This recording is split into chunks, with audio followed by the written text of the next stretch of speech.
Let's look at the solar eclipse. October 2023, Little Rock, Arkansas. And here are the way the sun shapes are coming through like a pinhole camera through my pergola leaves.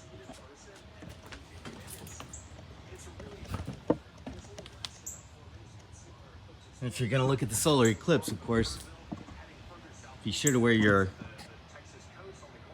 eclipse glasses.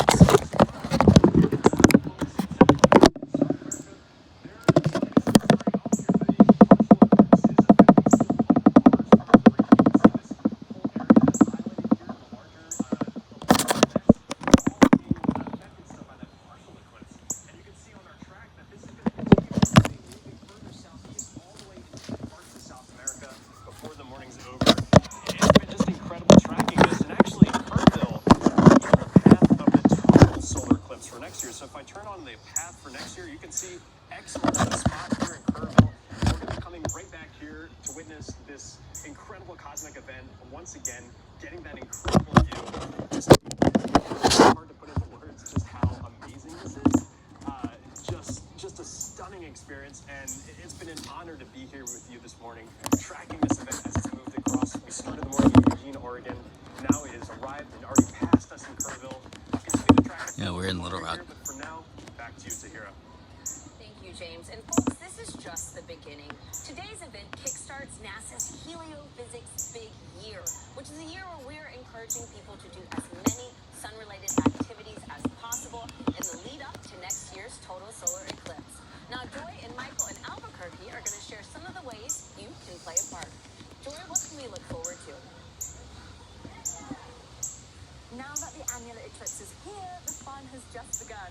So today is the official launch of NASA's Heliophysics Big Year. This is a year-long celebration of solar science, and it's modeled after the Big Year concept from citizen scientists in the bird-watching community. So they're challenged to see as many birds as they can, but in the Heliophysics Big Year, we're challenging you to do as many sun science-related activities as possible. And so one way to participate is through NASA's citizen science projects. Here are a few sun-related ones you could join. Did you know that you can participate in solar eclipse science with NASA?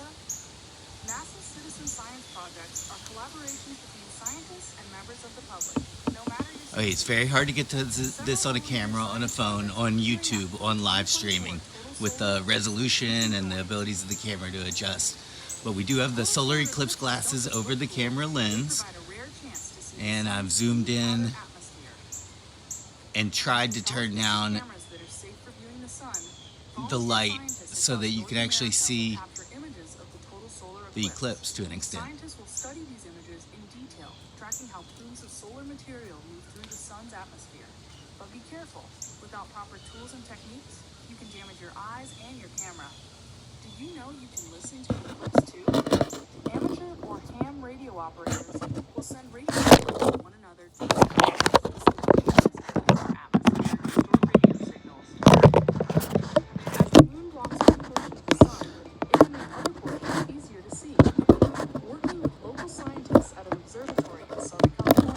participants will observe magnetic hotspots on the sun as the moon passes over them, revealing details they normally can't detect.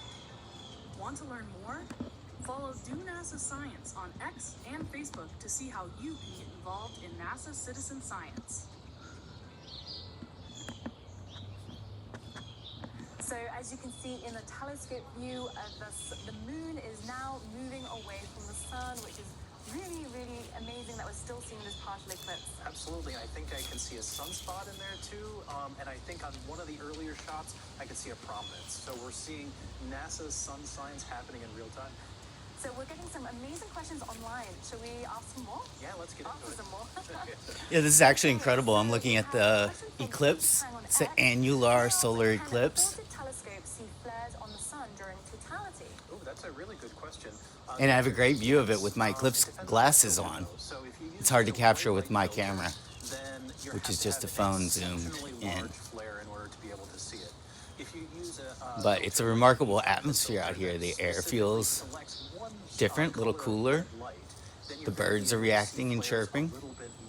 The skies are clear over Little Rock. The sun is, I would say, about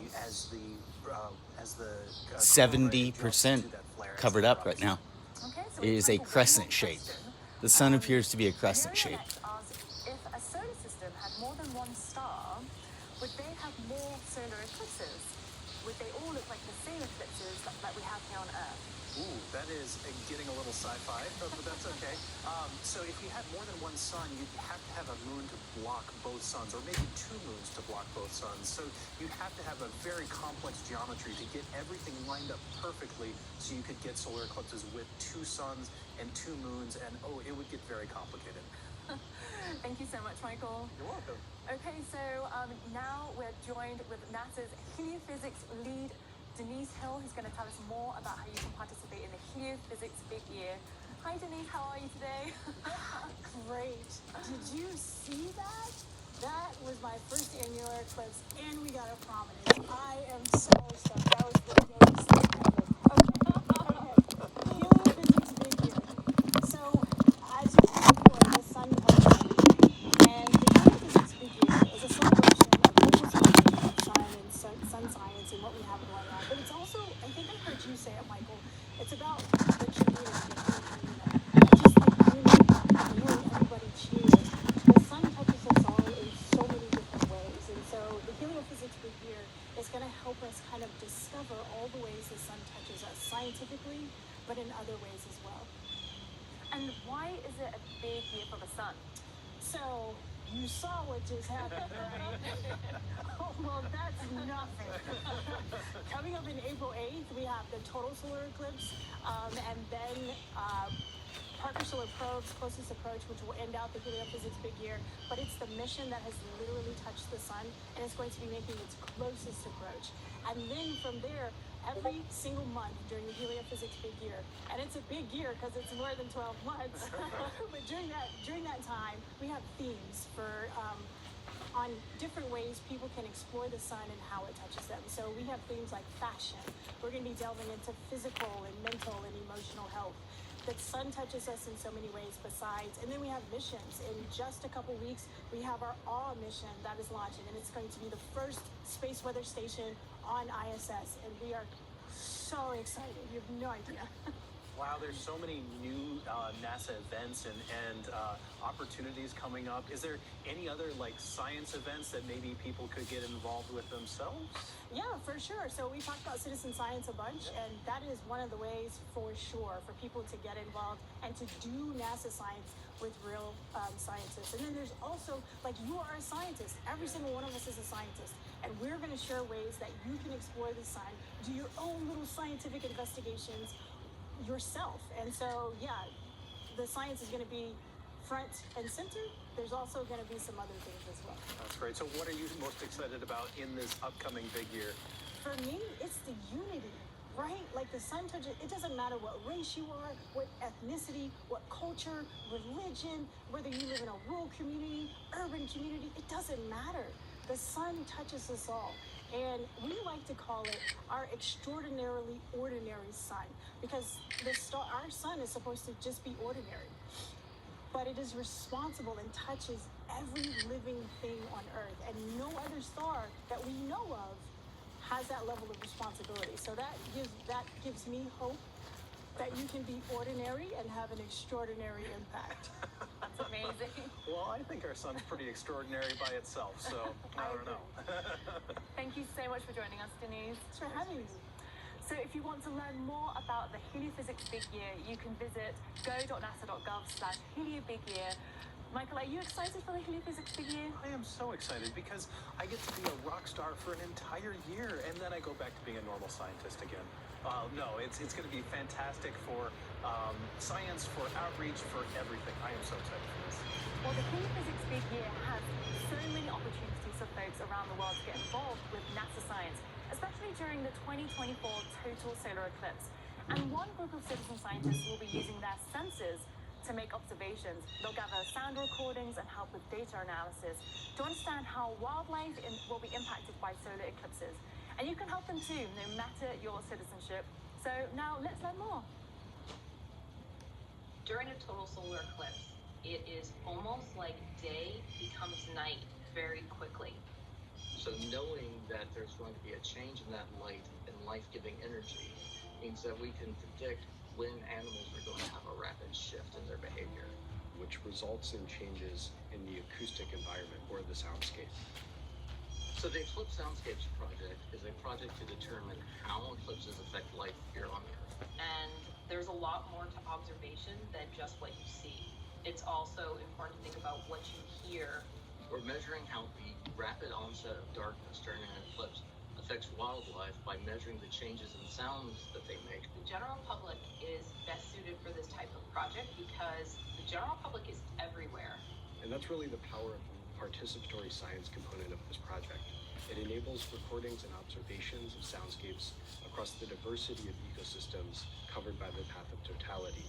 We might think of some ecosystems having a greater influence of human activities on the soundscape, whereas in other ecosystems, say a remote part of a national park, we might have a lower influence of human activities and greater influence from the sounds of life and Earth.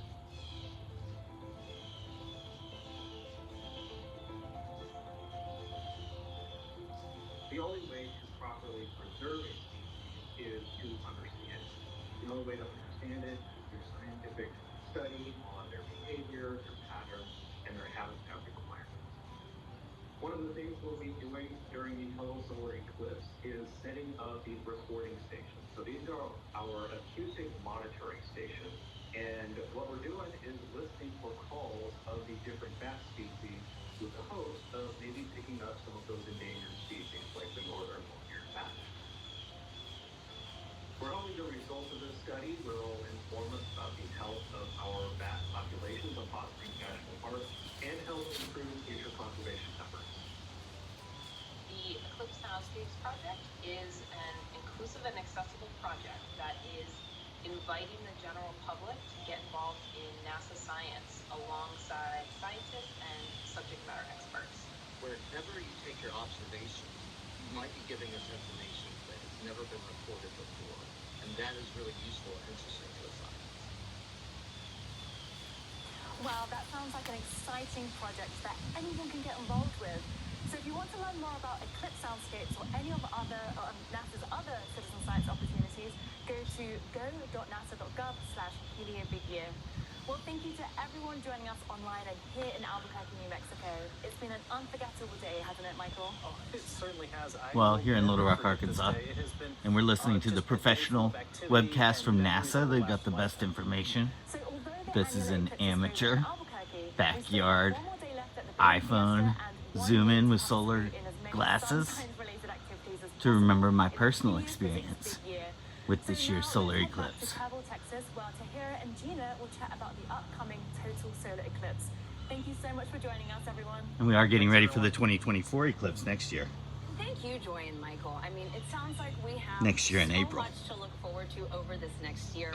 And folks, even though peak annularity just passed in Kerrville, Texas, we are still getting an incredible view on this live telescope feed. You can see the moon is now passing over the sun and honestly on its way to make another city's day. Now, it is a good point to remind folks that X marks the spot here in Kerrville, Texas, where the 2024 total solar eclipse will pass in just 6 months.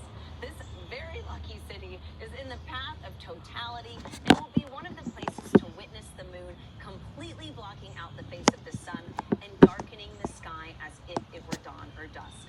Now, Gina and I are here with NASA Chief Scientist, Dr. Kate Calvin, to learn more about what we can expect for next year. Kate, thank you so much for being here with us. Thanks for having me. And so, Kate, can you start off and just give us an idea of what science we can expect only